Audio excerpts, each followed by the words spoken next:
Hai, Assalamualaikum, selamat Ramadan. Ada orang tanya saya, untuk kes breast cancer stage 2 nak bagi apa? Baik, saya explain secara umum ya. Untuk kes macam ni, kita fokus pada dua perkara. Yang pertama, sokong sistem imun dan yang kedua, pastikan sistem perkumuhan kita lancar. Sebab badan yang kuat dan sistem pembuangan yang baik sangat penting.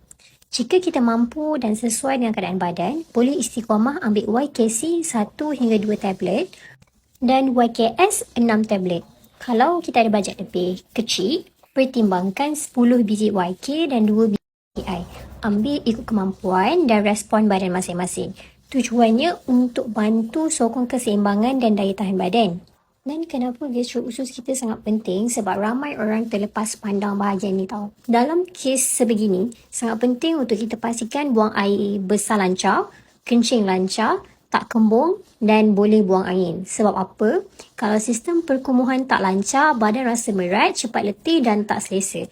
Jadi kita boleh bantu lancarkan gastro usus dengan set perut lengkap atau probiotik seperti lactoberry. Usus yang baik bantu sokong sistem imun secara keseluruhan. Jadi apa perkara yang kita perlu perhatikan adalah kita kena tengok kita ada selera makan ataupun tidak, berat badan stabil ataupun menurun, pembuangan setiap hari lancar ataupun tidak.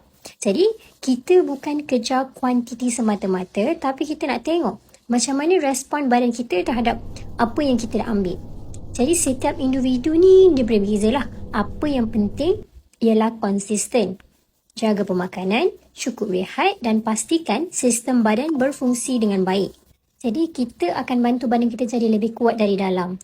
Jadi itu saja perkongsian saya pada malam ni. Semoga dipermudah urusan dan diberi kesembuhan. Bye. Assalamualaikum.